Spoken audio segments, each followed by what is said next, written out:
So, iba't ibang mga klase ng funeral home. So, if you're reviewing for the licensure exam sa embalming, no? So, alamin natin kung ano-ano ba yung mga kategorya ng mga funeral home kasi hindi lahat pare-parehas. So, let's begin with category number 3, no? Ito yung mga funeral homes na meron na provide ng funeral services. Kaya nila mag-provide ng burial at living. Meron silang opisina, may display ng mga kabao, may mga gamit, at may mga karo din. Pero wala silang chapel at wala rin silang embalming establishment.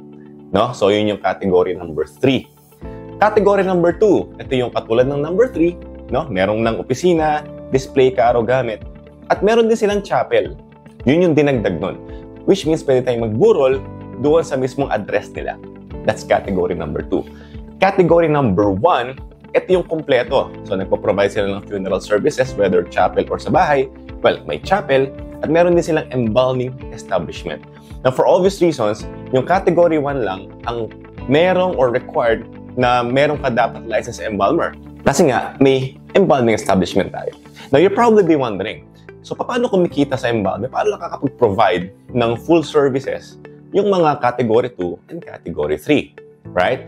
So, nangyayari din to sa amin, no? So, yung mga category 2 and 3 na walang embalming establishment, katayap natin sila. So, merong mga funeral home na nagtutulong-tulong, no? Halimbawa, may namatay and kailangan nila ng embalming establishment na gamitin. Katayap nila yung anything within the 50-kilometer radius, pwede silang makipag-usap sa kanila.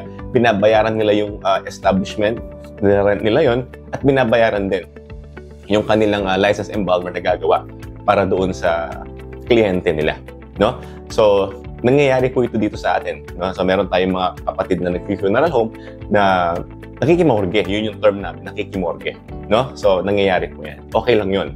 So, yun, no? So, if you're reviewing for the embalming licensure, remember this 3 categories. Category 1 yung kompleto lahat, embalming establishment, chapel, and funeral services na provide. Yung pangalawa, chapel, funeral services na walang embalming establishment. 3, walang chapel, walang embalming establishment, funeral services lang. Here?